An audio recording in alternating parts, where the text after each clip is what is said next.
Big Z Reviews. Shut-In is a new, really good micro-budgeted horror film, like a domestic horror film that recently came out. And the only thing that really sucks about it is that it's the first film from the Daily Wire, the conservative rag that is pretty ugh.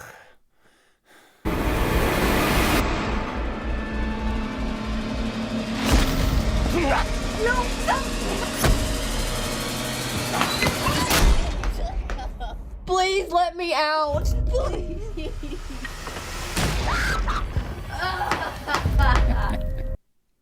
So going into this film, I literally had no idea what it was about or any of the behind the scenes stuff with it. Like, it's essentially what happened is my brother watched it and said, "Man, this movie's really good, you need to check it out. It's on the server." And I put it on not knowing anything and watched it, and I kind of loved it. Like, at the beginning, there was this thing that, you know, when the people that the production companies of the film, and one of them was the Daily Wire, and I was like, the Daily Wire, that's some sort of shitty online magazine thing, right? I'm on a news media, some sort of news media thing. I thought, like, I couldn't remember exactly what they were, and then afterwards I looked up more about it because it was so good, and it's like it linked to one of the videos of Ben Shapiro talking about how this movie is gonna change Hollywood. Gonna producing outside of liberal Hollywood, producing movies.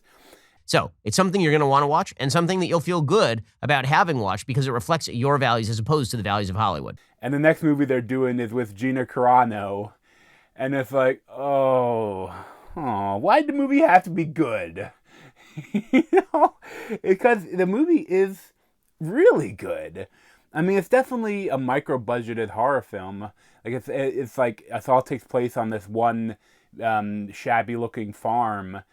And, there's a small cast of characters, 3 adults and a kid and a baby. So, like, I mean, it must have cost nothing to make. And they really didn't do much advertising for it, like, at least in what I watch. But I guess maybe in the conservative media circles, they were doing more advertising for it.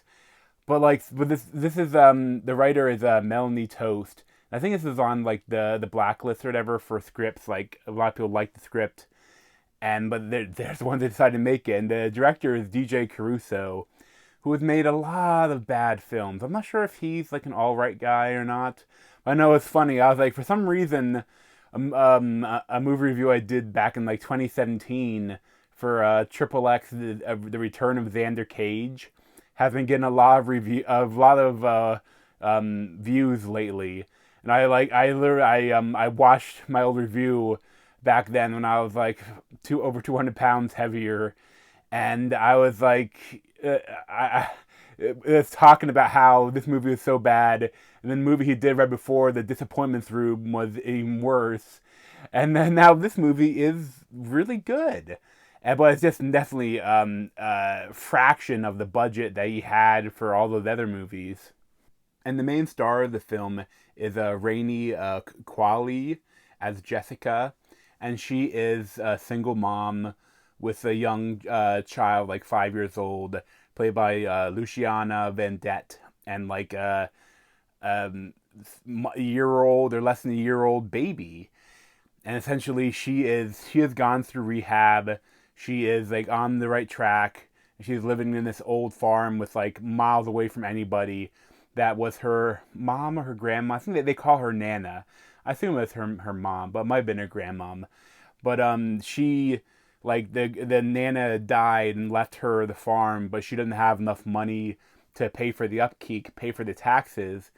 So she's getting ready to leave and head to the city, and well, let's say, or first like, it starts out just that, she's setting up like there's the kids, like, Luciana, like, that's like, you could have gone the angle, like, of the Babadook, where you hate the kid, and this one, you don't hate the kid. She's just a normal little girl, Like, I mean, she doesn't know her ABCs very well, and she needs her mom in the bathroom while she pees. But I mean, she's just a girl. Like, there's nothing that she's not that annoying. I like that they kept it like that.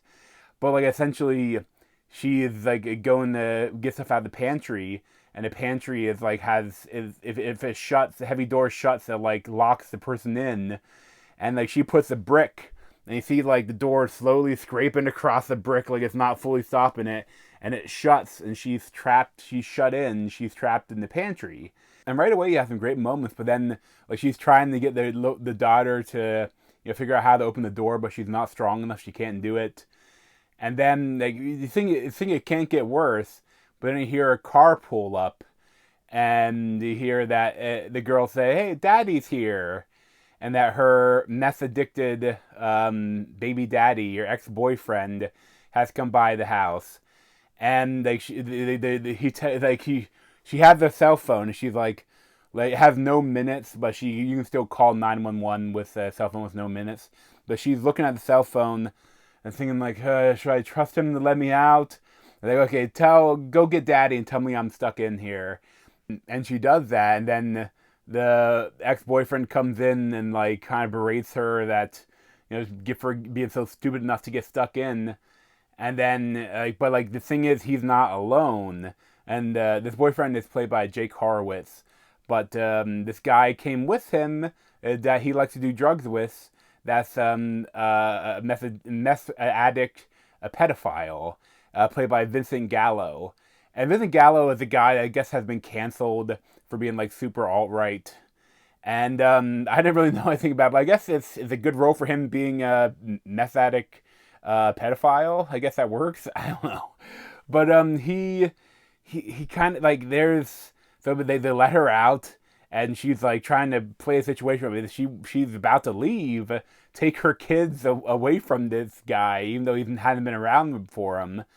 But then he's like, you seem to be so uppity since you got clean, and then like he shoves her back into the pantry, throws in a little baggie of meth, and tells her, I'll let you think about it, and I'll come back and get you when you're back to yourself.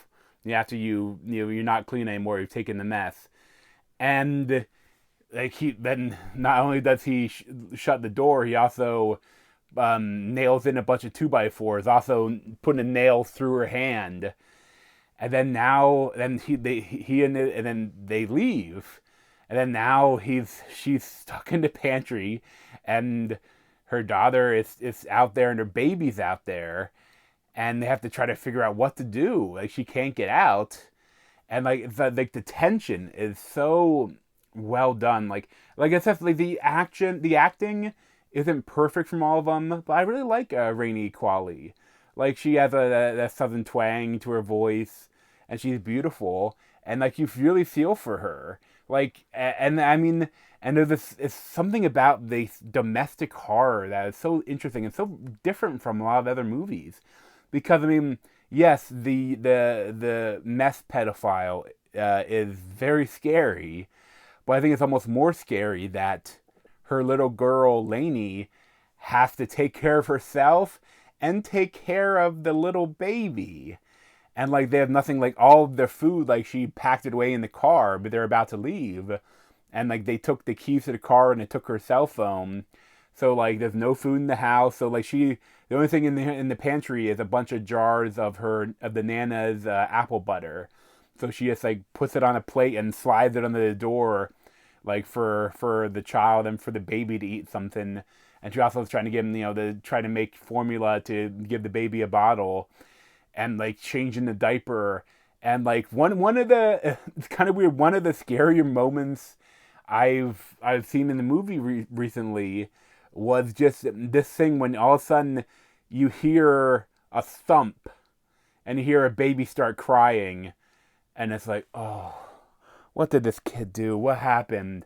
And it's like the kid runs down and it's like, Mom, I dropped the baby. And it's just like your heart sinks in, like, oh god damn. Like, and that too, when I'm not knowing what kind of movie my brother recommended to me, I'm like, how dark is this film gonna get? And I won't spoil the rest of it, but let's just say that the meth addict pedophile, he comes back because the ex-boyfriend owes him money, and he decides to get the money back by maybe paying a visit to his daughter.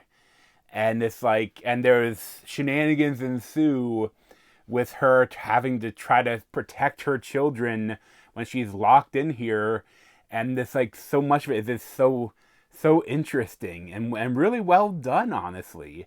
Like, it's a great like indie horror film, and it's like some like it also, there's a lot of the metaphors come into play towards the end. Like, I won't spoil, but like the idea that the apple butter, the nana, like, and how that like the like, to make the best apple butter, sometimes the apples have to be slightly rotten, slightly bad. Like, if you just have to cut away the bad parts, and what's left makes the best apple butter. Like, they're better for having struggled and having to been through something and be able to survive it. And there's some great metaphors there, and like, it does, like, I guess it's not even, doesn't feel like an alt-right movie or a conservative movie. Like, there aren't conservative values, there's just like good values. Like, I guess you could say that the idea of her getting clean, and there's a little bit of Christianity stuff going on, but it's not heavy-handed, and it feels real. It feels like it's given her a reason to fight, even though she's not religious. But like, there's a Bible in there, and like, there's like stuff with that, and and there's, and it feels really well done. I mean, it's like, it's not heavy-handed, but it provides like a really nice rounding out of the movie that almost makes it slightly elevated horror. Like, it just sucks that the Daily Wire is the one that made it, because I would highly recommend this. But I'm saying, like, I wouldn't recommend giving them money, but if you know other places to find it, I would recommend watching this film, because I honestly loved it. Like, it's a little rough around the edges, because I mean, it was a micro budget, but Shut-In is a great domestic horror film that I would highly recommend. I'd probably give it like an 8.75, or maybe even a 9 out of 10. Something just really hit me. Like, it stayed with me afterwards. Like, I kept kind of thinking about it, like, had all the little different moments that it had that I would highly recommend. But thanks for watching, and if you want to see any more of me, you can subscribe down below. Thanks.